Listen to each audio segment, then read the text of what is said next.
ఐతరేయ ఉపనిషత్తు మనన కార్యక్రమంలో ఉన్నాం. మనకు ఐతరేయ ఉపనిషత్తును బోధించినటువంటి శ్రీ అభయానంద సరస్వతి స్వామి వారికి ప్రణామములు. అద్వైతానంద వారు, పరమార్థానంద స్వామి వారు, చిన్మయ స్వామి వారు, దయానంద సరస్వతి గారు, కొంపేల దక్షిణామూర్తి గారు తదితరులు వారి యొక్క పుస్తకాలు, వీడియోలు, ఆడియోల ద్వారా మన అవగాహనను చాలా మెరుగుపరుస్తున్నారు. వాళ్ళందరికీ అనేక నమస్కారం. మన గురువులు శ్రీ రాళ్లపల్లి గురువు గారు ఈరోజు వచ్చారు. ఆయన ఉండగా చెప్పుకోవడం చాలా సంతోషం. వారికి కూడా అనేక ప్రణామం. ఐతరేయ ఉపనిషత్తు 3 అధ్యాయాలు, 5 ఖండాలు, భాగాలు. మొదటి అధ్యాయంలో 3 ఖండాలు, రెండవ అధ్యాయం ఒకటే ఖండం, ఒకటే భాగం, అలాగే 3.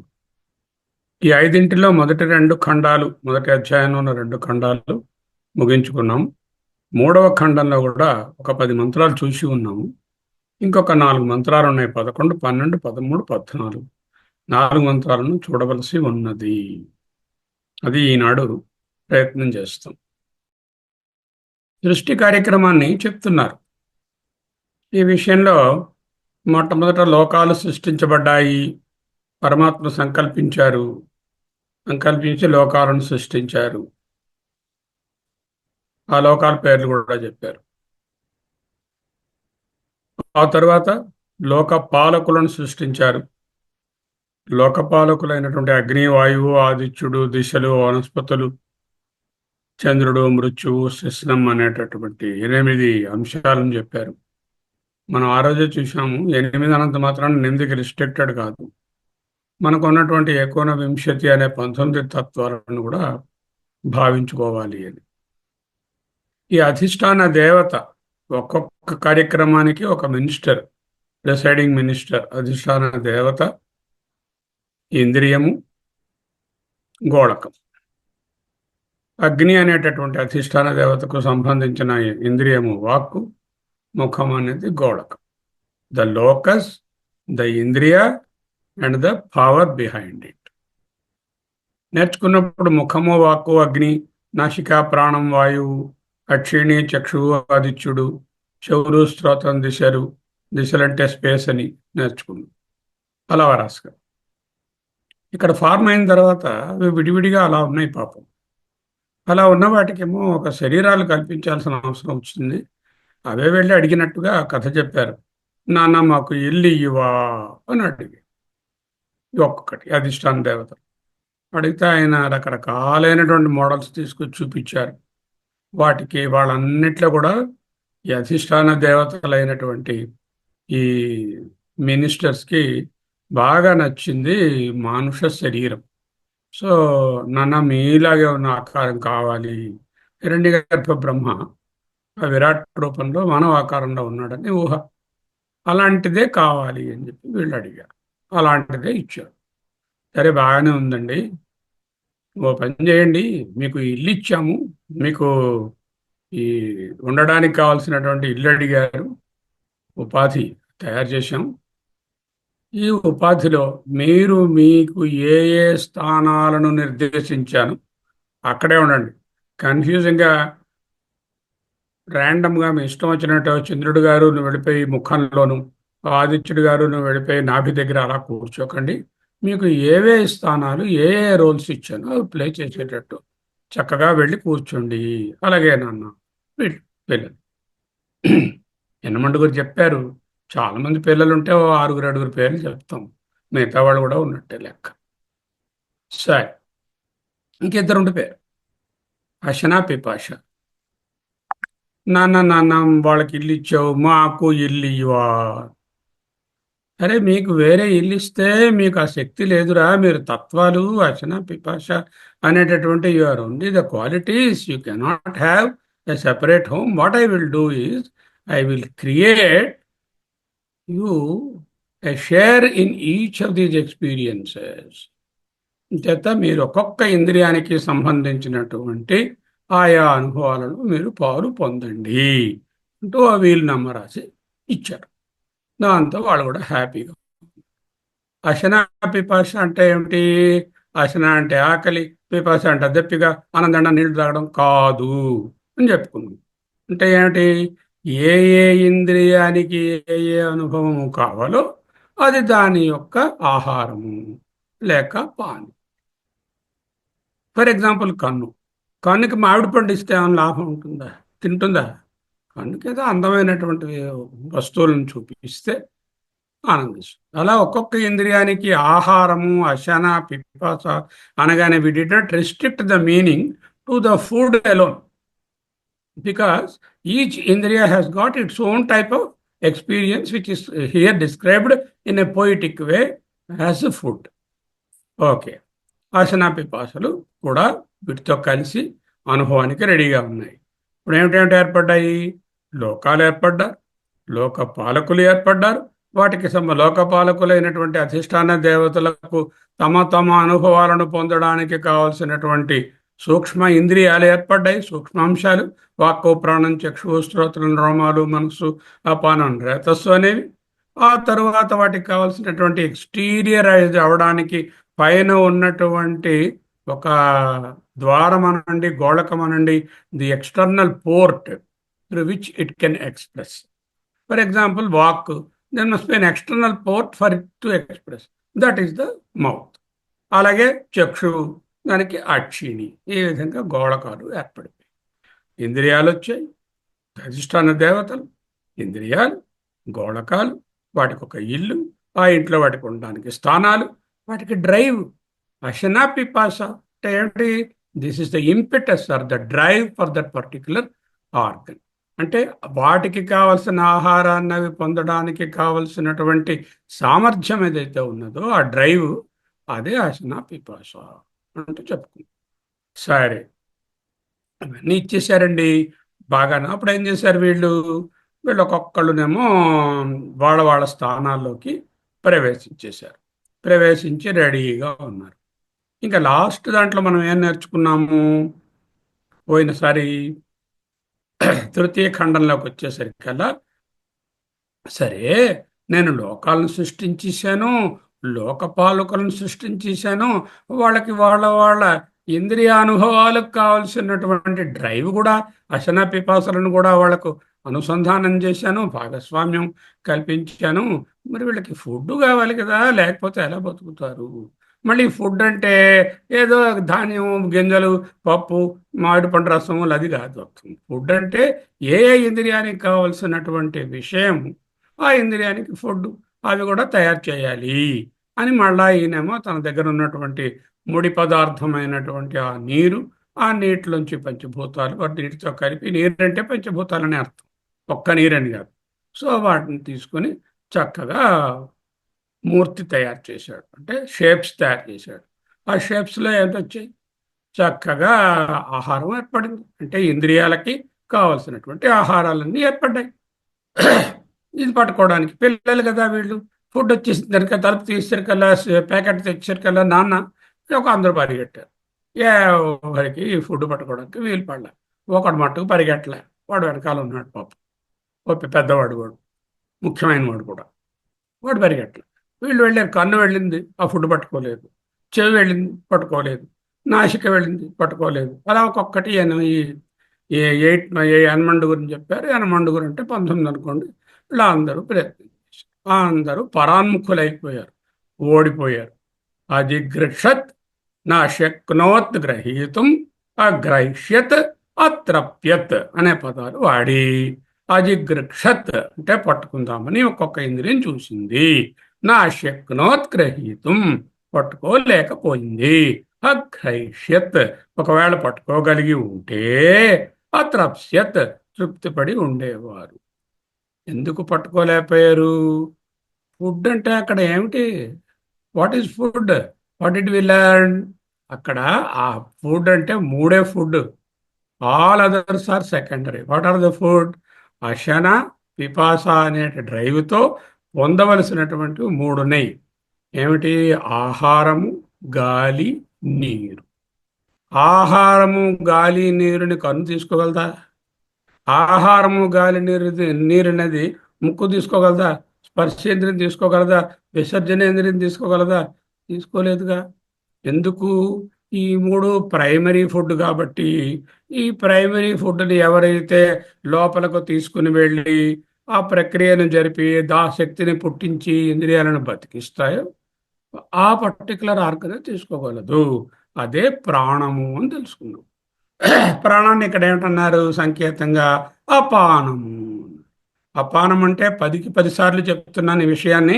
అపానము అంటే ఏదో బయటికి వెళ్ళిపోయే వాసన వచ్చే గాలి కాదు, కాదు, కాదు, కాదు. అపానము అనగా లోపలికి తీసుకుని వెళ్ళే శక్తి. దేనిని తీసుకుని వెళ్ళే శక్తి? ఆహారాన్ని తీసుకుని వెళ్ళే శక్తి. ఆహారం ఏమిటి? గాలి, నీరు, పదార్థం.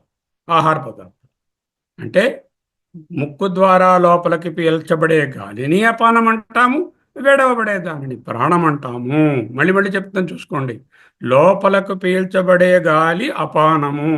ఇన్స్పిరేషన్ ఈజ్ అపానం, ఎక్స్పిరేషన్ ఈజ్ ప్రాణం. This is as far as the వాయు ఈజ్ కన్సర్న్. గాలి చచ్చిపోతుంది. ఆహారం లేకపోతేనా, నీళ్ళు లేకపోతే కొన్ని గంటలనే ఉండొచ్చు, కానీ కొన్ని సెకండ్లు కూడా ఉండలేము. అదే primary food is what? Primary food is gali. For that, what is the organ? The respiration. That is, inspiration is the apana and expiration is the prana. Okay. Now, what is the other organ which can take water and food? That must be there from the mouth onwards, the digestive system. So there must be a movement of the force which takes the food through the mouth and puts it through the intestines, and all the products are absorbed into the system, and whatever waste is there, of course, will be thrown out. So apana is that power which will take the water and food through the mouth and push it inside, ingress. What is the output? Can you tell me what is the output of food and water? You all will say, I will every day go to the toilet and that is the output. No, that is not the output.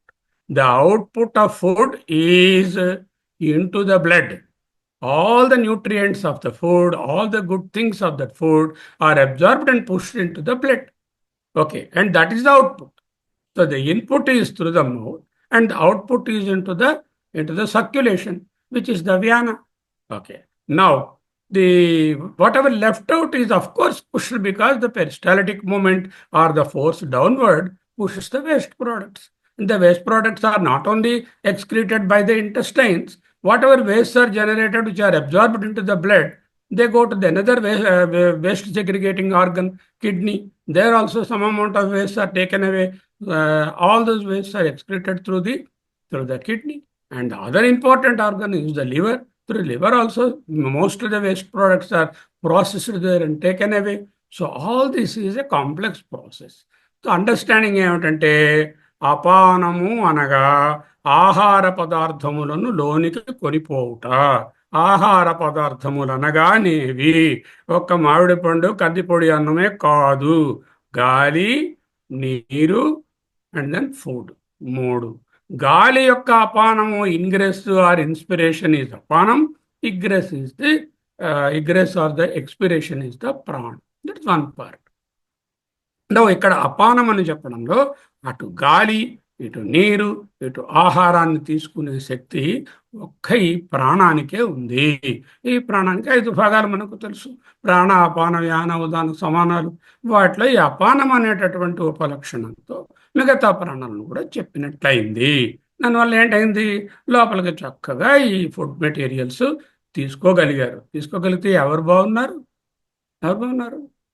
యనమండు గారు చెప్పారు కదా, కన్ను గారు బాగున్నారు, చెవి గారు బాగున్నారు. ఎందుకంటే ముందు ప్రాణశక్తి అంటూ ఉండి అది ముందు లోనకి పోయి ఆ ప్రోడక్ట్స్ అబ్జార్బ్ అయ్యి అది సమానంగా అన్ని చోట్ల డిస్ట్రిబ్యూట్ అయ్యి వ్యానంగా సర్క్యులేట్ అయ్యి ఉదానంగా ఉండి ఈ ఇంద్రియాలను మనకు ప్రభావితం చేసి పవర్ఫుల్ చేస్తున్నాయి.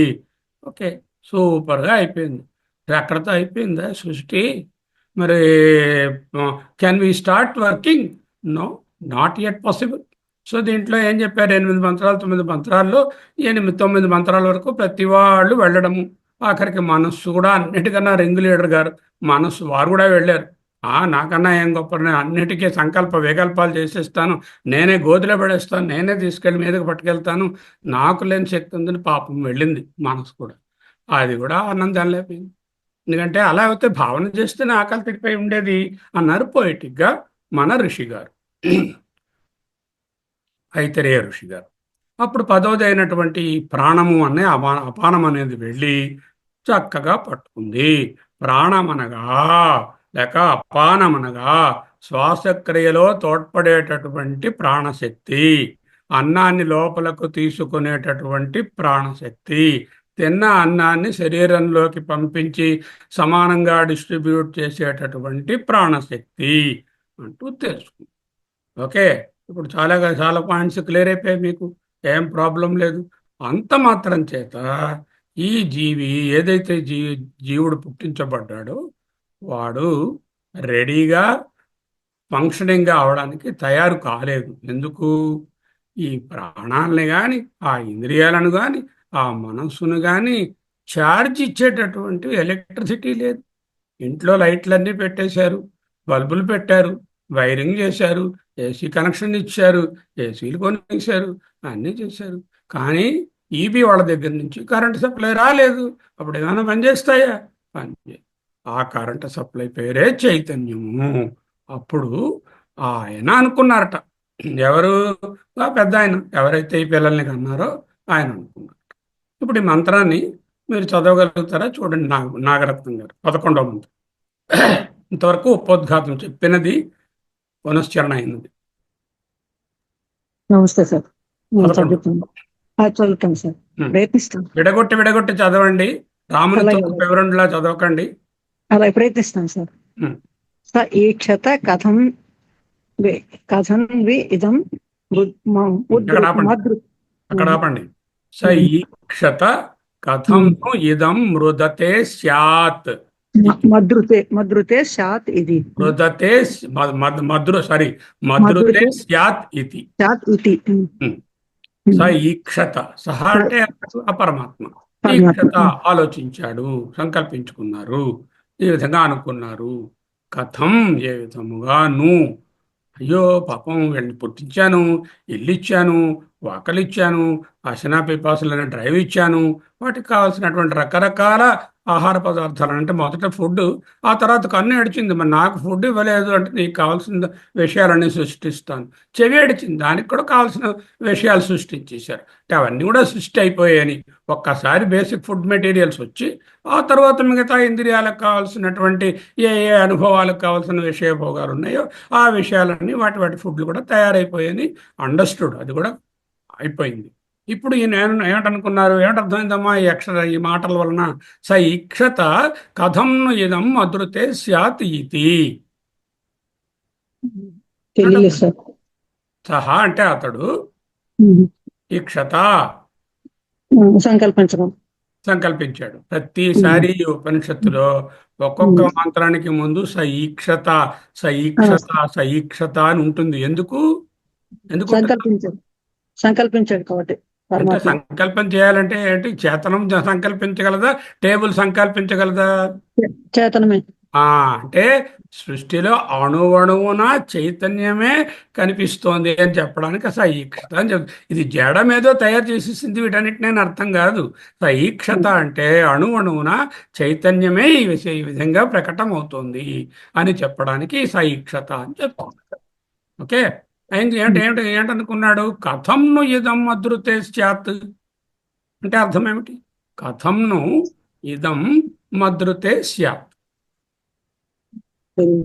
కథంను అంటే ఏ విధముగా, ఇదం ఇదిగో ఈ సృష్టించినటువంటి ఇవన్నీ కూడా మద్రుతే నేను లేకుండా స్యాత్ ఉంటాయి. ఇదం మద్రుతే కథం స్యాత్ ఇది సహ ఈక్షత. What is the sentence? ఇదం మద్రుతే కథం స్యాత్ ఇది సహ ఈక్షత అని. అంటే నేను లేకుండా ఇవన్నిటికీ వేలాగా, అంటే అన్నీ ఉన్నాయి కానీ ఎలక్ట్రిసిటీ లేదు, ఇవేవి పనిచేయవు కదా. అంటే చేతన శక్తి లోపలికి ఇంకా రాలేదు. ఇప్పుడు ఆ చేతన శక్తిని, చైతన్యాన్ని లోపల ప్రవేశపెడుతున్నారు ఋషి గారు. అదే ఆయన క్వశ్చన్. తర్వాత మళ్ళీ చెప్పండి. స ఈక్షత కతరేణ ప్రపజ్యా ఇతి.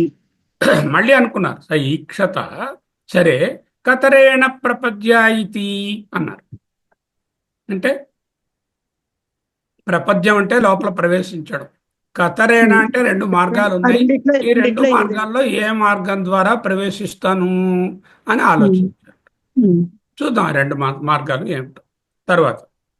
స ఈక్షత యది వాచాభివ్యాహృతం, యది ఉమ్, ప్రాణేనాభిప్రాణితం, యది చక్షుషా దృష్టం, ఉమ్, యది శ్రోత్రేణ శృతం, ఉమ్, యది త్వచా స్పృష్టం, ఉమ్, యది మనసా జాతం, ఉమ్. యజ్జపానేన అభ్యాపానితం అభ్యవిపానితం. అభ్యాపానితం, ఉమ్, యది శిస్నేన విసృష్టం అథ కోహమితి. ఉమ్, అనుకున్నాడు. సరే, స ఈక్షత, ఆయన అనుకున్నాడు, ఒకవేళ గాని వాక్కు గారు తను చక్కగా మాట్లాడేసుకుంటూ ఉంటే, ప్రాణం గారేమో ప్రాణించేస్తూ ఉంటే, చక్షువులేమో చూసేస్తూ ఉంటే, కళ్ళు కళ్ళు పని చేసేస్తూ ఉంటే, స్పర్శేంద్రియం పని చేసేస్తూ ఉంటే, మనస్సు తంతలుగా ఆలోచనలు చేసేసుకుంటూ ఉంటే, ఆ, ఏ విధముగా అయితే ఇవి విసర్జన క్రియ అదే విధముగా విసర్జనం అయిపోతూ ఉంటే, ఇక ఇవన్నీ వాటి పనులు చేసుకుంటే నేనెందుకు, వాడు హూయమై ఓహమితి. అదే వేదాంతం enquiry. Entire enquiry of Vedanta is ఓహమితి. ఇన్ని పనులు ఈ విధంగా చేయడానికి రెడీ చేశాం కదా, మరి నేనెవరు అనేదానికి ఏమిటి కేవలోపనిషత్తులు ఏం చెప్పారు గురువుగారు? శ్రోత్రస్య శ్రోత్రం మనసో మనో యద్వాచోహ వాచం కౌ ప్రాణస్య ప్రాణ అని చెప్పారు కదా. అంటే ఈ పనులన్నీ చేస్తున్నా, అన్ని వైర్లు, ఎక్విప్మెంట్, ఇది బల్బులు, ఏసీలు, టీవీ రూమ్లో అన్ని వార్మర్లు అన్నీ పెట్టించుకున్నా కరెంటు లేనటువంటి పరిస్థితిలో ఉంది. కాబట్టి భగవానుడు కరెంటుని ప్రవేశపెడదాం అనుకున్నట్టుగా కథంను ఇదం మధురితే స్యాత్ ఇతి. నేను భోగకరణాలు లేకుండా అంటే ఇక్కడ మూడు విషయాలు ఉన్నాయి. ఏమిటంటే మూడు: భోగ కరణములు, భోగ భోగాన్ని అనుభవించడానికి కరణాలు, ఇంద్రియాలు. అలా కాకుండా భోగ వస్తువులు అవి ఉన్నాయి. భోగ్య వస్తువులు ఉన్నాయి, భోగ్య కరణాలు ఉన్నాయి. భోగ్య వస్తువులను తయారు చేయడం ఏంది, ఆహారంతో మొదలుపెట్టి మిగతావన్నీ. భోగ్య కరణాలైనటువంటి మూడు మూడుగా ఉన్నటువంటి ఉన్నాయి వరుసగానేమో: అధిష్టాన దేవత, ఇంద్రియము, దాని తాలూకా గోళకము అనే మూడు మూడు సెట్లలా 8 చెప్పారు. ఇవన్నీ సృష్టి అయిపోయి, కానీ వాటిని అనుభవించడానికి కావలసినటువంటి సోకాల్డ్ భోక్త అనండి, ఆ చైతన్యం లేదు. దాన్ని ఏ విధంగా పంపిస్తాం? ఎందుకండి ఈ చైతన్యం రావాలి? What is the purpose of the చైతన్య to enter into this జడా సంఘాత? ఈ సంఘాతమునందు ఎందుకు ఇది లోపలికి ఎంటర్ అవ్వాలి? దీన్నే అనుప్రవేశ శృతి అంటూ చెప్పుకుంటాం. ఇంకా వస్తుంది అనుప్రవేశం. రెండు కారణాలు. ఒకటి ఏంటంటే లోక వ్యవహారార్థం. What is that? లోక వ్యవహారార్థం, for the purpose of transactability. What purpose is this particular ప్రాణి is there to conduct itself. ఆ లోకంలో వ్యవహారం నడపడానికి, ఆ లోకంలో వ్యవహారం నడపడానికి అక్కడ చేతనం కూడా ఉండాలి. ఆ చైతన్యము మనకి రావాలి. చూడండి, కళలో ఉంది. కళలో మనం ఏం చేసాం? కళ కట్టున్నాం. ఆ కళలో మనం ప్రవేశించాం. మనం అంటే మనసు రూపంగా ప్రవేశించి కళను కొంటున్నాం. అలాగే పరమాత్మ సృష్టించినటువంటి ఈ పెద్ద కళను ఆయనే ప్రవేశించి అక్కడ వ్యవహారాన్ని నడపడానికి అని. కొన్నాళ్ళు అయ్యేసరికి ఏంటవుతుంది? వ్యవహారాలు నడుపుతూ ఉంటాడు, అలాగ పుడుతూ ఉంటాడు, చస్తూ ఉంటాడు, జయస్వ మ్రియస్వ. కొన్నాళ్ళు అయినసరికి ఎప్పటికోప్పటికి ఏమిటి ఇవన్నీ నేను చేస్తున్నాను, కానీ ఎవరి వల్ల చేస్తున్నాను బాబు, ఎవరు దీనికి కారణం అనే ఒక ఎంక్వైరీ వాడు కలుగుతుంది. ఇక్కడ వేసినట్టుగా కథం నేను ఎవరు అనేటటువంటి ఒక ఎంక్వైరీ కలుగుతుంది. ఆ ఎంక్వైరీకి ఆన్సర్గా చైతన్యము వలన తెలుసుకుంటాడు. That is the purpose. Second purpose, ఒకటి లోక వ్యవహారార్థం, రెండవది బ్రహ్మ జ్ఞానార్థం.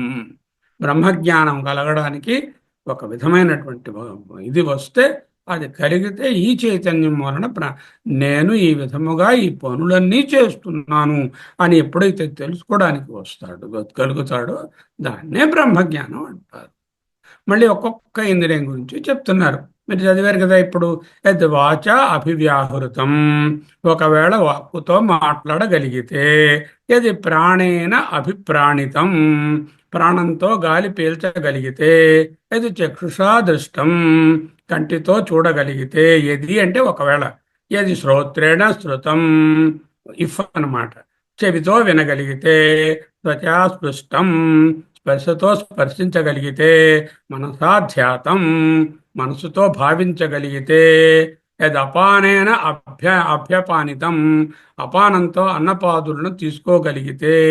శిస్నేన విసృష్టం, జననేంద్రియాలతో విసర్జనేంద్రియాలతో విసర్జించగలిగితే. అవన్నీ వాటికి అవే జరిగిపోతే. అథా, అటువంటప్పుడు ఓహమితి, హూయమై. అది మంత్రం. అంటే యూ హ్యావ్ టు ప్రాథమికంగా అర్థం చేసుకోవాల్సిన సూత్రం ఒకటి ఉన్నది. ఏమిటా సూత్రము? I'm never the experienced, I'm ever the experiencer. నేను చూడబడే వస్తువును కాను, చూచేటటువంటి చైతన్యాన్ని. ఇది ప్రాథమిక సూత్రం. ఇంతవరకు ప్రయోగాలన్నీ వస్తువులు. ఇగో ఈ టేబుల్ నేను కాదు, టేబుల్ని తెలుసుకుంటున్న వాడిని. ఇగో ఈ ల్యాప్టాప్ నేను కాదు, ల్యాప్టాప్ని తెలుసుకుంటున్నాను. ఇప్పుడేమిటి? నా ఇంద్రియాల మీద ప్రయోగం చేస్తున్నాను. ఇదేంటన్నమాట? ఈ కన్ను, కన్ను నేను కాదు. ఈ చెవి, చెవి వెనకాల ఉన్నటువంటి శక్తి నేను. అది ఘ్రాణము, అలా ఒక్కొక్కదాన్ని. అంటే ఏమిటన్నమాట? Now from the outer world we started enquiring whether any of these indriya sanghata is the real entity. అది అదేనా సత్యమైనది అని ఎంక్వైరీ వస్తాం. ఇక్కడ చూడండి, నా కన్ను, నా కంటికి ఆపరేషన్ చేశారు. నా నాలుకకు మంటగా ఉంది. నా చెవికి చాలా ఆనందమైన మ్యూజిక్ విన్నాను. నా మనసు చాలా బాగులేదు. నా కిడ్నీకి ఆపరేషన్ చేశారు. నా గుండెలో ఏదో రక్త నాళాలు ఉన్నాయి. అన్నీ నావి అంటున్నారు. మరి నేనెవరు? ఈ ప్రశ్న మీకు రాలేదా? ఏది చూపించినా బయటవి వస్తువులు, నా ల్యాప్టాప్, నా చొక్కా, నా ఇల్లు, నా భార్య అని బయట వాటిని అంటున్నాను. నా శరీరంలో ఉన్నటువంటి వేలు దగ్గర నుంచి, నా వేలు, నా జుత్తు దగ్గర నుంచి మొదలై అన్నీ నావి అంటున్నాను. Who is that I who is saying mine? You can't say all this combination is I. Suppose I give you all the combination of kannu, mukku, chevi and all that. Will you become I? That's what exactly ఇక్కడ జరిగింది. ఇవన్నీ ఇంద్రియాలు, ఇంద్రియ గోళకాలు, తర్వాత దేవతలు, తాలూకా అన్నపానాదులు కావాల్సినటువంటి వస్తువులు అన్నీ పెట్టారు. కానీ అక్కడ సృష్టి అవ్వలేదు. ఎందుకు? వీటన్నికి వెనకాల చైతన్యం అనేటటువంటిది కావాలి. చూడండి ఏం చెప్తున్నారు మంత్రంలో కూడా. ప్రాణేన, శ్రోత్రేణ, ఒక్కొక్క దానికి ఎలా చెప్పారు? ప్రాణేన అభిప్రాణితం, చక్షుషా దృష్టం, వాచా అభివ్యాహృతం. వ్యాకరణంగా చూసినా కూడా తృతీయ విభక్తులు ఉన్నాయి. అంటే ఏంటన్నమాట? ఈ తృతీయ విభక్తి ఎవరిది? ఎవరిని సూచిస్తుంది? ఆ ప్రథమా విభక్తి గారు ఎవరు? సో అదే చైతన్యము. అంటే ఈ కరణములన్నిటితోనూ నేను తెలుసుకుంటున్నాను. అంటే ఆ నేనెవరు, ఆ కర్త ఎవరు, ఆ భోక్త ఎవరు? ఇంకా కొంత దూరం వెళ్ళాక ఆత్మకర్త కాదు, భోక్త కాదు అని చెప్తాము. At the moment you take the చైతన్య ఈజ్ ద వన్. ఇవేవి నేను కాకపోతే నేనెవరు? ఓహమితి, ఈ ప్రశ్నని అడుగుతారు. అంటే ఎప్పటికో అప్పుడు జీవుడు సంసారంలోంచి బయటపడాలి అనేటటువంటి ఒక రోజు వచ్చినప్పుడు ఇవన్నీ ఉన్నాయి కదా, ఈ అనుభవాలు బయటవి, నాలో ఉన్నవి నేను కానప్పుడు నేనెవరు అనే ప్రశ్న ఉదయిస్తుంది. సైక్షత చింతయేతి, జీవాత్మ అడుగుతాడని ఆశిస్తూ. అప్పుడు ఏమిటనుకున్నాడు? కతరేణ ప్రపద్య ఇది. ఈ వాక్యాన్ని ఇప్పుడు తెచ్చుకుంటాం. ఎందుకు? ఈ మధ్యలోనేమో ప్రాణేన అభిప్రాణితం, చక్షుష అని వరుసగా లిస్ట్ ఇచ్చేశారు. అవి దాటాక నౌ హీ ఈజ్ ఆస్కింగ్ కతరేణ ప్రపద్య ఇది. అంటే ఏ కతరేణ అంటే రెండు ఉన్నాయని అర్థం. కతమ అంటే మోర్ దెన్ టూ, కతర అంటే రెండు. రెండు మార్గాలలో ఏ మార్గం ద్వారా నేను ప్రవేశించగలను? ఏమిటండి మీకు డౌట్ రాలేదా కమల గారు? మీరు ఇప్పుడే చెప్తున్నారండి, సర్వవ్యాపకమైనటువంటి చైతన్యము ప్రవేశించడం ఏమిటండి? అంటే అది లేకపోతే దానంతట ఇండివిజువాలిటీ లేదు కదా, చైతన్యం నిజమే. ఉంటేనే. అది ముందేం చెప్పాము? విష్ణువు అన్నాము, సర్వవ్యాపకం అన్నాము, ఆకాశవల్ లేప విదూరగోహం అంటూ పాడుకున్నాము. సర్వవ్యాపకము, ఇక్కడ ప్రవేశము అని అంటున్నారు. ఆ ప్రవేశం అంటే ఏమిటి? ఇస్ ఇలా దేర్ ఎ అది రియల్ ఎంట్రీ? లైక్ యూ అంటే ఎంటరింగ్ ఇంటూ గృహ ప్రవేశ. మీరు గృహం కట్టుకున్నారు, ఆ గృహంలోకి మీరు మీ వారు పిల్లలు ప్రవేశించారు. అలాగా ప్రవేశించాడు పరమాత్మ. అది అలా అయి పని ఉండదు చేయడం కదా, అలా అయి లేదు. ఉండదు కదా. ఎందుకంటే ఎలా సర్వవ్యాపకమైనటువంటి చైతన్యము ఎలా ప్రవేశించడము, ప్రవేశించకపోవడము అని ఎక్కడుంది? అంటే ఎనర్జీ అంటే శృతి ఏం చెప్తుందంటే, యదా సూర్య ప్రతిబింబ రూపేణ ఆదర్శం ప్రవిశ్యతి. ఏ విధముగా సూర్య భగవానుడు ప్రతిబింబ రూపేణ అంటే బింబ చైతన్యంగా ఆదర్శం అద్దమును ప్రవేశిస్తున్నాడు. సూర్యుడు అద్దంలో ప్రతిబింబ రూపంలో ప్రవేశించినట్టుగా అంటే పరమాత్మ చిదాభాసగా వ్యక్తమవుతున్నాడు అని అర్థం. అయిందా? పరమాత్మ ప్రవేశించడు. ఆయన దేనితోనూ తాదాత్మ్యం లేదు. ప్రవేశించడం అంటే సూర్యుడు గారు ఉన్నారు, ఆ కిందని 10 కుండలు పెట్టాను, ఆ 10 కుండలలోనూ 10 సూర్యుడు కనిపించారు. సూర్యుడు పని కట్టుకుని ఒక్కొక్క కొండలో ప్రవేశించాడేమిటి? లేదు ఒకటే. కదా. ప్రతిబింబ రూపేణ ఆదర్శం లేక జలం ప్రవిశ్యతి అంటే ఏంటనమాట? చిదాభాస రూపేణ తత్ర చైతన్యం తత్ర ఆయా స్థానముల యందు తచ్చైతన్యమేవ ఉపలబ్ధి. What is that? ఇక్కడ చిదాభాస రూపంగా ఆ యూనివర్సల్ చైతన్యమే తత్ర ఈ స్థానముల యందు ఉపలబ్ధి. బృహదరణ్యకం నుంచి అనుప్రవేశ భాష్యం, ఇక్కడ కూడా అనుప్రవేశ శృతి వస్తుంది. దాని గురించి ఇది ప్రవేశం. ఇప్పుడు ఆ మాట చెప్తాను వినండి. ఒక కుమ్మరాయన ఉన్నారండి. ఆ కుమ్మరాయన ఒక కొండ తయారు చేస్తున్నారా? చూసారా ఎప్పుడైనా కొండ తయారు చేయడం చూసారా? ఉం. మరి అందులో అంతా అయిన తర్వాత దాంట్లో మీరు కందిపప్పు పోసుకోవడానికి, నీళ్లు పోసుకోవడానికి స్పేస్ ఉంది. ఆ స్పేస్ ఆయన పట్టుకొచ్చి దాంట్లో పెట్టాడు ఏమిటి? Did he put the space after the pot is prepared? అది తయారు చేస్తే ఉంది కదా. అది ఎక్కడ కుమ్మరి ఎక్కడ తయారు చేశాడు ఆ కొండను ఆయన? Where did he do? Where did he SIT? అక్కడ స్పేస్ లోనే కూర్చున్నాడు ఆయన. మట్టి ముద్ద స్పేస్ లోనే ఉంది. ఆ కొండ తయారైన కొండ స్పేస్ లోనే ఉంది. ఆ స్పేసు కొండలోనే ఉంది. అంటే సర్వవ్యాపకమైన చైతన్యంలోనే ఈ సృష్టి అంతా జరుగుతోంది. కాబట్టి ఆ సర్వవ్యాపకమైన చైతన్యం లోన ప్రవేశించడం అనేది ఒక పొయిటిక్ గా చెప్పడమే కానీ దానికి ప్రవేశం అంటూ వేరే అక్కరలేదు. Did you get it? అర్థమైందండి. సర్వవ్యాపకమైన చైతన్యంలోనే సృష్టి జరుగుతోంది.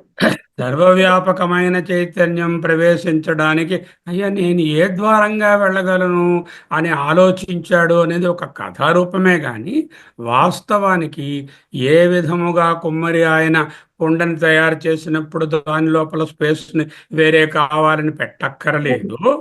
ఈ ఇంద్రియాలన్నీ ఈ విధంగా సంఘాతం తయారైనప్పుడు ఇవన్నీ ఎక్కడ తయారయ్యాయి? తనలోనే తయారయ్యాయి, చైతన్యంలోనే తయారయ్యాయి. కాబట్టి చైతన్యం is already embedded. It is in, through and out. అర్థమైందా? ద చైతన్య is in the body, through the body and outside the body. Just like the space is in the pot, through the pot, through the small molecules of the clay there is space inside and outside the pot also. With these two examples, you can understand what is pravesha. One is what? యదా సూర్య ప్రతిబింబ రూపేణ ఆదర్శం ప్రవిశ్యతి చిదాభాస రూపేణ తత్ర తత్ర స్థానే ఉపలబ్ధి ఏవా. అది ఆయా స్థానముల యందు లభిస్తున్నాడు అంతే. అదే కదా ప్రశ్నలు చెప్పుకున్నాం. ఏమిటయ్యా అంటే సయేవ అంతస్థం అంతఃశరీర శరీరే అంటే అతడు శరీరం లోపల అంటే లోపలే ఉన్నాడా అని కాదు, లోపల దొరుకుతున్నాడు, ఉపలబ్ధి అవుతున్నాడు కాబట్టి లోపల అని చెప్పడం అయింది అంటూ తెలుసు. సరే, 12వ మంత్రం చదవగలరా ఇప్పుడు? ఆయన ప్రవేశించడానికి ఎలా ప్రవేశిస్తాను అని అనుకున్నట్ట. 12వ మంత్రం ఏం చెప్తుంది? ప్రవేశించే ద్వారాల గురించి చెప్తుంది. ఇవన్నీ సింబాలిక్ గా పొయిటిక్ గా తీసుకోవాలి, కానీ యథాతథంగా అక్కడ ఎలా ఉందో మంత్రానికి ఉన్నటువంటి డెఫినెట్ డిక్షనరీ మీనింగ్ తీసుకుంటే పప్పులో కాలు వేస్తాము. ఓకే, చదవండి 12వ మంత్రం. స ఏతమేవ సీమానాం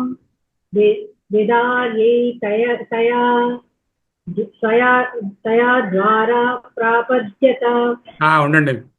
స ఏతమేవ సీమానం విదార్య, అది ఒక భాగం.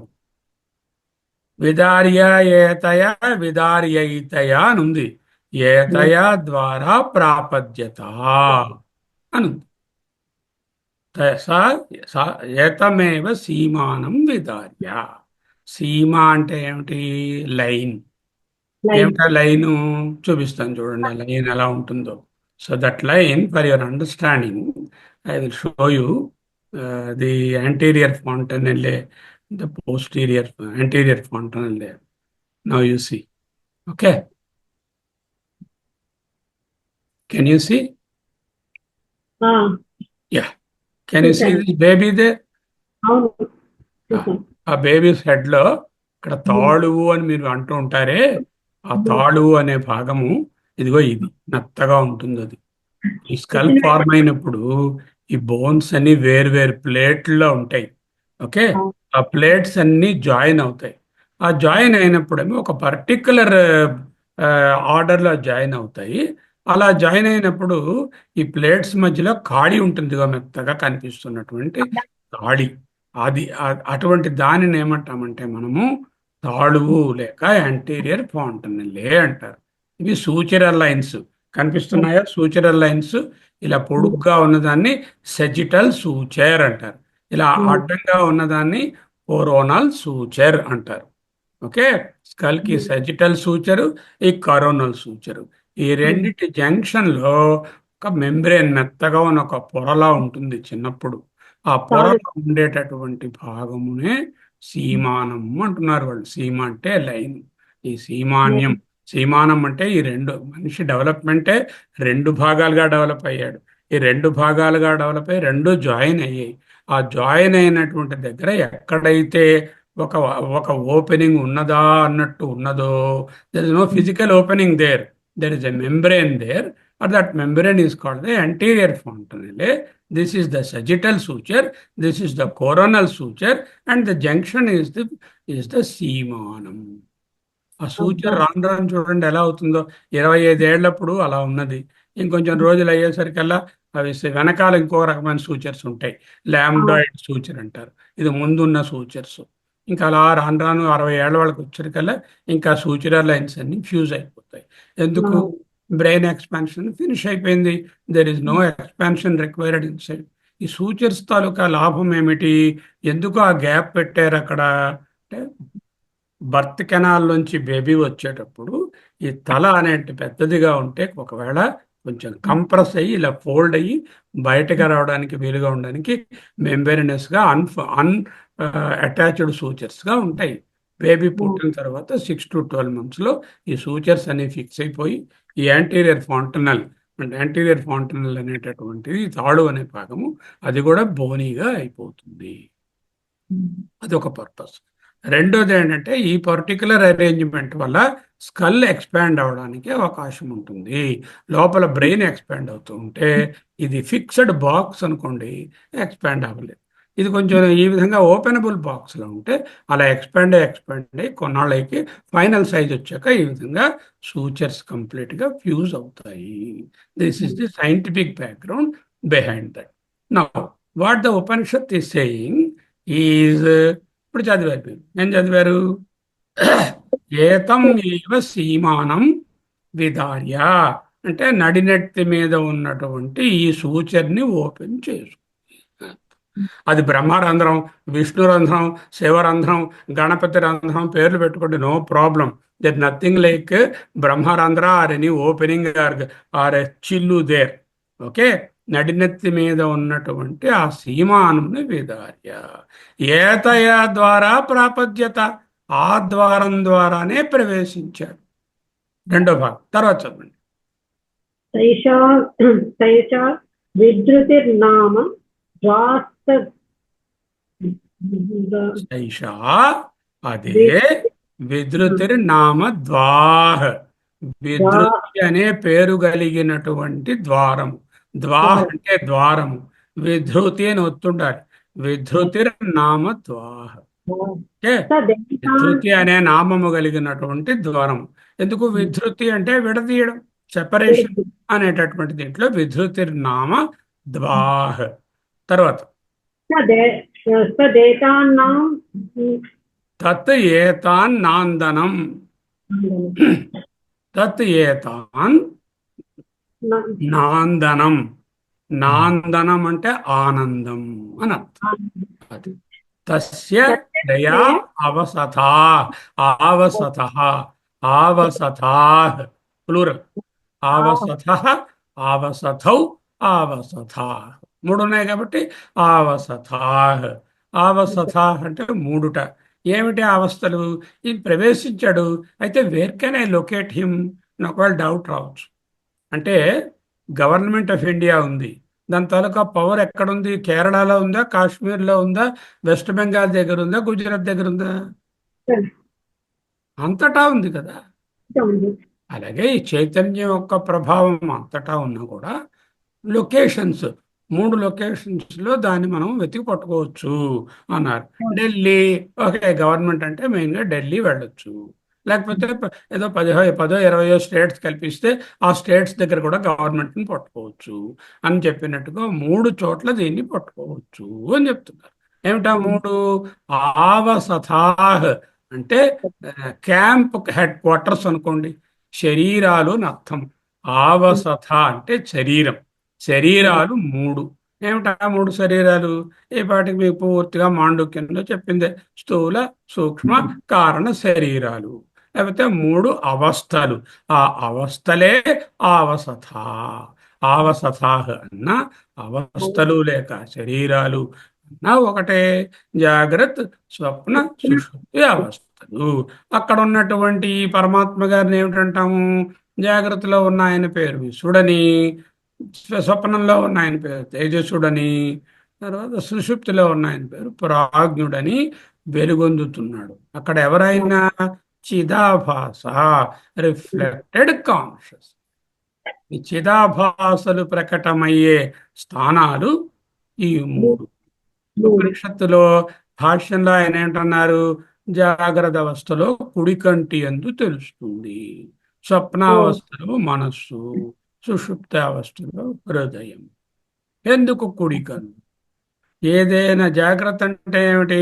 బయట విషయాల అనుభవం జాగ్రత్త. బహిష్ప్రజ్ఞ, జాగ్రత్త అవస్థ అంటే బహిష్ప్రజ్ఞ. బహిష్ప్రజ్ఞ అంటే బయట విషయాల అనుభవము. అన్ని స్థూలంగా ఉంటాయి. స్థూలమైనటువంటి ప్రపంచం యొక్క అనుభవాలు కలుగుతున్నాయి. దేనివల్ల కలుగుతున్నాయి? 5 ఇంద్రియాల ద్వారా కలుగుతున్నాయి. ఈ ఇంద్రియాల్లో ముఖ్యమైనది ఏమిటి? కన్ను. అదే అన్నారు. కుడైతేనేమిటి, ఎడమవుతేనేమిటి, కుడి కన్ను అన్నారు.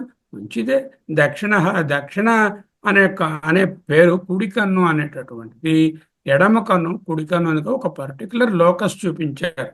అంటే ఈ జ్ఞానేంద్రియముల ద్వారా జాగ్రత్త అవస్థను తెలుసుకుంటున్నటువంటి శక్తిగా, ఆ చైతన్యంగా నీవు గుర్తించవచ్చు అని చెప్పడమే అక్కడ. అలాగే స్వప్నావస్థలో ఈ చైతన్యం ఎక్కడ వరకు ఉంది? వేలు దగ్గర నుంచి, పాదం దగ్గర నుంచి అంతా ఉంది. స్వప్నావస్థలో అన్నీ విత్డ్రా అయిపోతాయి.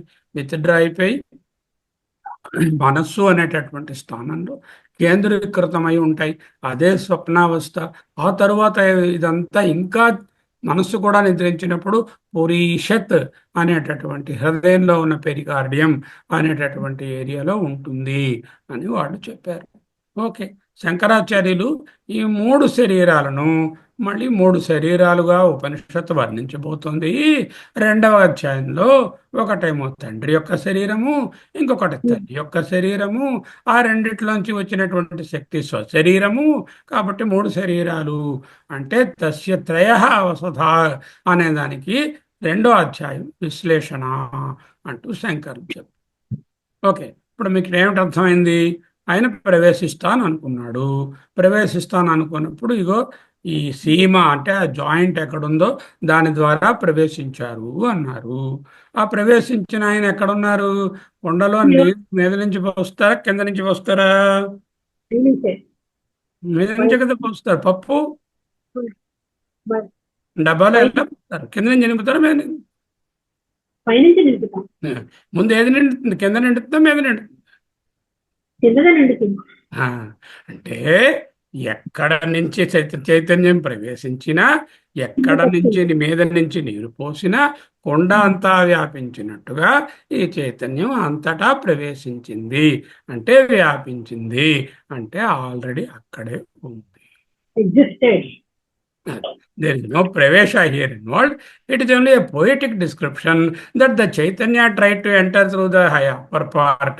Because Chaitanya is Jnana Shakti, Kriya Shakti is the Prana Shakti. ఈ ఉపనిషత్ తాలూకా అరణ్యకాండలోనేమో పాదముల ద్వారా ఆయన ప్రాణశక్తి వచ్చింది అని అక్కడ చెప్పారు. ఆ పాద మస్తకం అంటున్నారు. పాదముల దగ్గర నుంచి శిరస్సు వరకు ప్రాణం ఉన్నది. పాదంలో ప్రాణం ఉందా లేదా? ఉంది. శిరస్సులో ఇక్కడ ముట్టుకుంటే ఇక్కడ చోట్ల ప్రాణం ఉంది. అంటే ఏ విధంగా ప్రాణమైతే ఆపాద మస్తకమై అంతా వ్యాపించి ఉందో ఈ చైతన్యము ఆ మస్తక పాదం అంటే మస్తకం దగ్గర నుంచి పాదం వరకు వ్యాపించి ఉంది అని చెప్పడాన్ని ఇక్కడ ఈ విధంగా మీద నుంచి ప్రవేశం అందరు రాస్తారు. కొన్ని పుస్తకాలు ఏమో నా భృత్యులు అయితే వెనక వైపు నుంచి వస్తారు, నేనేమో స్వామిని అంచేత నేను ముందు వైపు నుంచి రావాలి, రాజుగారు ఎప్పుడూ మీద నుంచే వస్తారు, ఈ కింద నుంచేమో ఈ భృత్యులు మిగతా వాళ్ళందరూ ఎంటర్ అవుతారు. Okay, all that is poetic description. What is my understanding? ఈ కంగ్లామరేషను, ఈ సంఘాతము పనిచేయాలి అంటే దీంట్లో కావలసినటువంటి చైతన్యము లేనిదే ఇది పని చెయ్యదు కదా అని పరమాత్మ సంకల్పించి ప్రవేశించారు. ఎవరినైనా పని చేయించవయ్యా అని పంపించలేదు, ఆయనే ప్రవేశించారు. ప్రవేశించారు అంటే అక్కడే ఉన్నది ప్రకటమైనది. ఎలా ప్రవేశించారు? చిదాభాసగా ప్రవేశించారు. చిత్ అనేది చిదాభాస అయింది. ఎందుకు? అక్కడ రిఫ్లెక్టింగ్ మిర్రర్లు ఉన్నాయి కాబట్టి. ఆ మిర్రర్ల మీద పడి సూర్యుడు ఏ విధముగా నీటి యందు ప్రతిబింబిస్తాడో అద్దమునందు ఆ విధముగా, కుమ్మరి ఏ విధంగా కుండ తయారు చేసినప్పుడు స్పేస్ని వేరే తీసుకొచ్చి లోపల పెట్టక్కర్లేదో అదే విధంగా ఇది అక్కడే ఉన్నది చిదాభాసగా ఒక్కొక్క ఇంద్రియం దగ్గర మొత్తం శరీరం అంతా ప్రకటమైంది. మీద నుంచి పోసినా, కింద నుంచి వేడి పెట్టినా ఆ కుండలో ఉన్న నీటికి మొత్తం అంతా వ్యాపిస్తుంది అని తెలుసుకోవడమే ఇక్కడ తాత్పర్యం. Okay, now let us go to the third. 3 అవస్థలు. ఏమిటా అవస్థలు చెప్పేశారు? త్రయ అవస్థా, 3 అవస్థలు. ఆయనకు ఆయనకు 3 అవస్థలు, 3 క్యాంప్ హెడ్ క్వార్టర్స్, 3 స్థానాల్లో ఆయన పట్టుకోగలను. జాగ్రత్తలను పట్టుకోగలను, చిదాభాసగా విశ్వడని, తైజస్సుడని 2వ అవస్థలోను, ప్రాజ్ఞుడని 3వ అవస్థలో చిదాభాసగా పట్టుకోగలుగుతున్నాను. త్రయ స్వప్నాః అయం అవస్థ, అయం అవస్థ, అయం అవస్థ అని 3 సార్లు చెప్తుంది ఈ అవస్థలను.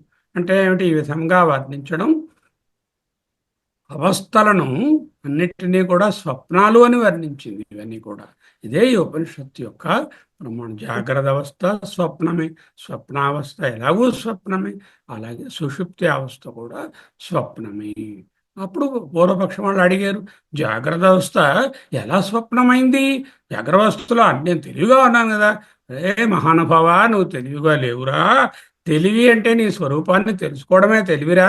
నీకు స్వరూప జ్ఞానం లేదు, ఇంకా ఆచ్ఛాదనలోనే ఉన్నావు. నువ్వు అన్యథా గ్రహణం అనేది ఈ మూడిటిలోనూ వ్యాపించే ఉంది.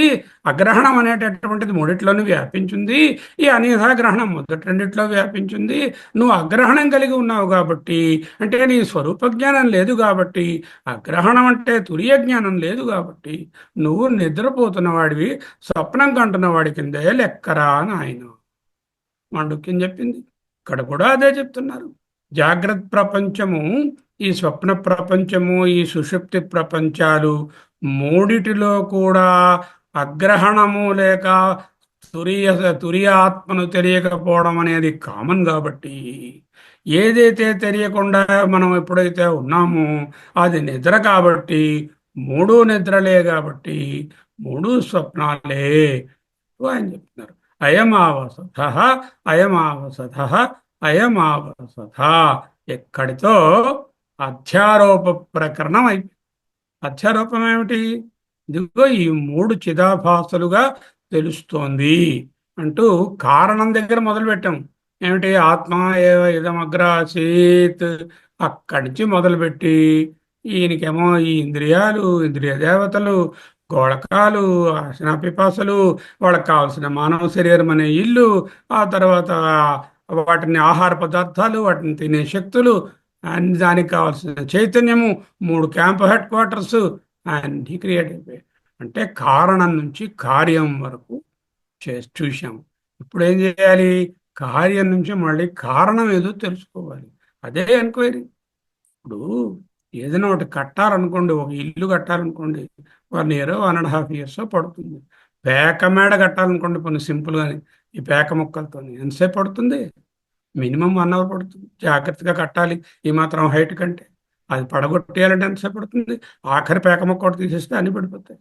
అంటే for creation it takes time, for destruction it doesn't take much time. అపవాదము 4 పాదాల్లో ముగిసిపోయింది. ఎంత చెప్పిన సృష్టి ఒక్క అపవాదం అనేది 4 పాదాల్లో అయిపోయింది అంటూ చెప్తుంది 13వ మంత్రం. 13వ మంత్రం అమూల్యమే చదవండి.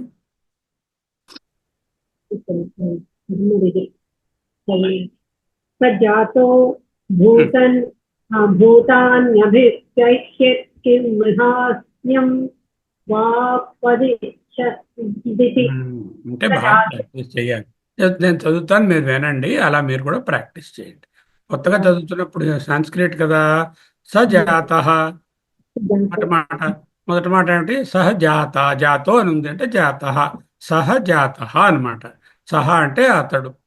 సహ అంటే సృష్టికి పూర్వం తానే ఉండి జగత్తును సృష్టించి ఆ జీవులకు అనుప్రవేశం చేసినటువంటి పరమాత్మ ప్రస్తుతం అజ్ఞాని జీవాత్మగా ఉన్నాడు. ఎలా ఉన్నాడు? జీవాత్మ అయ్యాడు. జీవాత్మలో వీడి జ్ఞానం పోయింది, వీడికి ఇంకా జ్ఞానం లేదు. ఎందుకు? వీడి స్వరూప జ్ఞానం లేదు. ఆచ్ఛాదనలో ఉన్నాడు, అగ్రహణంలో ఉన్నాడు. అక్కడ ఉన్నటువంటి జీవాత్మ సజాత, ఆ విధముగా పుట్టిన జీవాత్మ అని అర్థం. సజాత ఏం చేశాడు? సజాత భూతాని అభివైఖ్యత్. భూతాన్యభివైఖ్యత్. సజాత సజాతో భూతాన్యభివైఖ్యత్. భూతాని అభివైఖ్యత్. భూతాని భూతములను అభివైఖ్యత్ చుట్టూ జీవరాతులను వివేకంతో చూశాడు. అభివైఖ్యత్ అంటే వాటి వైపు చూసి వివేకంతో, వైఖ్యత్ అంటే దాన్ని వివరించుకున్నాడు, విచారణ చేశాడు. చూసి ఏమిటి తెలిసింది? మీరు ఉన్నారండి, చుట్టూ ఉన్నవాటి అన్నింటినీ చూశారు. చూసి నిజంగా విచారణ, ఏం విచారణ చేస్తారు మీరు? ఏం విచారణ చేస్తారు? ఇది ఎర్రగా ఉందా, పెద్దగా ఉందా, గొప్పగా ఉందా, నాకు బాగుంటుందా, బాగుండదా, ఈ చీర, అదే చూస్తారు. దట్ ఈస్ ద విచారణ. ఈ కనిపిస్తున్న పదార్థాలలో స్వయం ప్రకాశ సత్తా ఉన్నది ఏ ఒక్కటైనా ఉన్నదా అని విచారణ చేశాడు. ఎవరు? సహజాతి, ఆ జీవుడు. ఎవడైతే పరీక్షలోకాన్ కర్మచితాన్ బ్రాహ్మణ నిర్వేదమాయాన్ నాశ్చకృతకృతేన, అంటే లోకాన్నంతటినీ పరీక్షించాడు. ఈ సృష్టించబడిన ఈ పదార్థాలలో అకృతమైనటువంటిది ఈ కృతముల యందు ఏదీ లేదురా. అంటే చైతన్య రూపంగా నాకు చూడాలి అంటే అన్నీ జడములే. ఈ జడముల యందు చైతన్యం ఏది అని ప్రశ్న వాడికి వచ్చింది. అంటే ఇక్కడ ఏదైనా స్వతంత్ర సత్తా ఉన్నదా? స్వతంత్ర సత్తా ఉన్నది ఒక్కటే. ఇవన్నీ పరతంత్రములే. అంటే they are all dependent on the స్వతంత్ర సత్తా. అటువంటి స్వతంత్ర సత్తా ఏది చెప్పమా అని విచారించాట. ఎవడు? ఏ సాధకుడైతే ఆత్మజ్ఞానాన్ని కావాలనుకున్నాడో అతను. భూతాని అభివైఖ్యత్, చుట్టూ ఉన్న జీవరాశులను వివేకంతో విచారణ చేశాడు. దేనికైనా స్వయం సత్తా ఉందా అంటే ఏమిటి? కార్యంగా అన్నీ తెలుస్తున్నాయి. టేబుల్ తెలుస్తోంది, పట్టుచీర తెలుస్తోంది, కారు తెలుస్తోంది, భార్య తెలుస్తోంది, పిల్లలు తెలుస్తున్నారు, ఉద్యోగం తెలుస్తుంది. ఈ కార్యాలన్నిటికీ వెనకాల ఏదైనా స్వతంత్ర సత్తా ఉన్నటువంటి కారణం ఉన్నదా? ఆ కారణం ఏదై ఉంటుంది విచారణ చేశాడు. అంటే ఇంతవరకు ఏం చూసాము? కారణం నుంచి కార్యం వరకు సృష్టి చెప్పారు. ఇప్పుడు విచారణ ఎక్కడుంది? కార్యం నుంచి కారణంలోకి ఎంటర్ అవుతుంది. అంటే ఏదైనా ఒకటి తెలుసు వీడికి. ఏమిటి తెలుసు? కారణం లేకుండా కార్యం ఉండదే అని తెలుసు. తర్వాత ఏదైతే కారణమో అది కార్యమంతా వ్యాపించి ఉంటుందే అది కూడా తెలుసు, ఆ రూలు. తర్వాత కారణం లేనిదే కార్యం లేదు, కానీ కార్యం లేకపోతే కారణం మట్టుకు ఉండడానికి అవకాశం ఉంది. కార్యం లేకపోయినప్పటికీ పర్వాలేదు, కారణం ఉంటుంది. అటువంటి తత్వము ఏదై ఉంటుందా అని భూతాని అభివైఖ్యత్ అనేదానికి అర్థం. అభివైఖ్యత్ అంటే అదే అడుగుతున్నా అంటున్నాడు. కిం ఇహ అన్యం వావదిశితి అని అన్నాడు. కిం ఏమి, ఇహ ఇక్కడ, అన్యం వావదిశతి నాకంటే భిన్నంగా ఏది ఉంది? నాకంటే నేనంటే ఎవరు? చైతన్యం. అంటే చైతన్యం కంటే భిన్నంగా ఏదైనా ఉన్నదా? చైతన్యం లేకుండా స్వతంత్ర సత్తా ఉన్నది ఏదైనా ఉన్నదా అని ఆయన అభివైక్షత్ ఆలోచించాడు. ఇది ప్రశ్న కాదు. కిమహ అన్యం వావదిశతి అనేది ప్రశ్న కాదు, అది డబుల్ అసర్షన్. అంటే ఇది ఏదైనా ఉందా అసలు అంటే ఏమీ లేదు అని గట్టిగా నొక్కి చెప్పడం. ఆత్మ వ్యతిరిక్తం కించిన్ నాస్తి అని చెప్పడం. ఆత్మ లేక చైతన్య వ్యతిరిక్తం నా కించిదస్తి, కించిన్ నాస్తి. ఆత్మకు భిన్నంగా ఏ కొంచెము లేదు. ఎందుకు? అన్నిటికీ మూలము చైతన్యమనే తెలుస్తుంది కదా. అంటే మొత్తం ఈ కార్యాలన్నిటికీ కూడా ఆ కారణం లేనిదే వీలు పడదు కదా అనేటటువంటి ఒక ఆలోచన వచ్చింది. సహాయి జీవాత్మ ఏతమేవ పురుషం అని ఉంది. ఆ జీవాత్మ ఏతం ఏవ అంటే ఈ శరీరంలో ఉన్న పురుషం, ఈడే ఆ జీవాత్మ. బ్రహ్మ తతమమ పశ్యత్ అని ఉంది. బ్రహ్మ తతమమ పశ్యత్, అదే సర్వవ్యాపకమైన బ్రహ్మ అని తెలుసుకున్నాడు. సర్వవ్యాపకమని తెలిస్తే పూర్ణమైపోదు అక్కడికి. ఆ సర్వవ్యాపకమైన బ్రహ్మ నేనే అని తెలుసుకోవాలి, అప్పుడే జ్ఞానం పూర్తవుతుంది. మళ్ళీ నేనంటే ఎవరో మర్చిపోకూడదు. మళ్ళీ నా కీళ్ళ నొప్పులు, coronary bypass, cervical spondylosis, grey hair కాదు. నేనంటే ఎవరు? నాలో ఉన్న సాక్షి చైతన్యం. తతమం అని ఉంది. అతిశయేన వ్యాప్తం, ఏన తతం ఏన సర్వం ఇదం తతం. ఏదైతే ప్రపంచమంతా వ్యాపించి పడింది. తతం అంటే వ్యాప్తం. తతం.